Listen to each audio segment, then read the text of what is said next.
Imagine being stuck in a subway car that is packed wall to wall.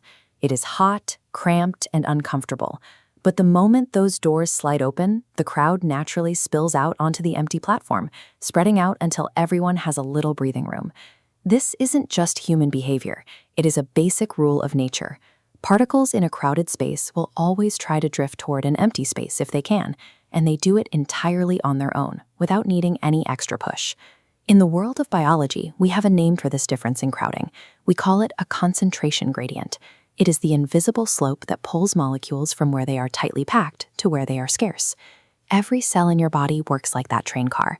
The cell membrane acts as the sliding door, serving as a selective border that decides exactly who is allowed to enter and who is forced to stay out.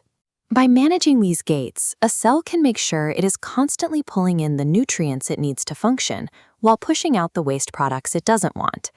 This brings us to our first method of transport, diffusion. As the syllabus defines it here, diffusion is the net movement of particles from a region of their higher concentration to a region of their lower concentration, essentially moving down that crowding gradient. This is the cell's free express lane. Small molecules like oxygen simply drift into your cells from the crowded bloodstream, while carbon dioxide drifts out the other way. Because they are just following the natural flow, the body doesn't have to spend any energy to make this happen. This process changes speed depending on the environment. If you turn up the heat, those particles gain more kinetic energy. They move faster and more randomly, which makes the spill across the border happen much more quickly. Distance also plays a role. If the cell membrane is very thin, the particles have a much shorter path to travel, allowing them to zip across the border almost the moment they arrive. For these tiny, vital molecules, diffusion provides an effortless way for the cell to breathe and stay balanced without ever having to work for it. But there is one very important molecule that has its own exclusive set of rules for crossing the border: water. This water-only movement is called osmosis.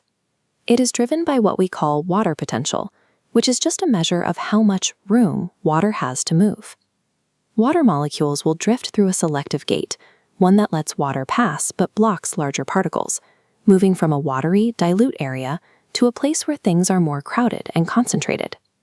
You can see the power of this movement when you water a drooping plant. The water molecules rush into the thirsty, concentrated root cells, filling them up like a water balloon. This internal pressure, known as being turgid, is what actually gives many plants their strength. It is like the air in a bicycle tire.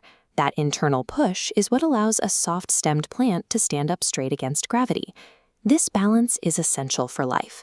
If a cell loses too much of that internal pressure, it can shrivel up and go limp. But if it takes on too much water, the pressure can build until the cell risks stretching past its limits. But what happens if a cell is already packed full of a specific nutrient, yet it still needs to bring in even more from the outside? Think back to that crowded train car. If the car is already full and you still need to get on, you can't just drift in. You have to put your head down and forcefully shove your way through the crowd. This is active transport. It is the process where a cell moves substances from an area of low concentration into an area that is already highly crowded, working directly against the natural flow. To pull this off, the cell uses specialized protein carriers that act like bouncers at the door. These proteins use up energy from respiration to physically grab specific molecules and drag them into the crowded interior. This is a heavy-duty operation. Unlike the free ride of diffusion or osmosis, active transport is the cell choosing to spend its hard-earned energy to hoard the specific resources it needs to stay healthy. You can group these into 3 distinct strategies for managing cell borders. Diffusion and osmosis are passive, the natural drift of particles following the crowd, costing the cell no energy. Active transport is the exception, a physical shove against the crowd, requiring energy. Biology can seem complicated, but at its heart, it is just about recognizing these simple patterns of movement. Once you see the crowd in the metaphor, the science starts to make sense. Ready to master the rest of your syllabus? Reach out to our 24/7 WhatsApp support. We're here to help you get the grades you want, providing expert tips and clear explanations.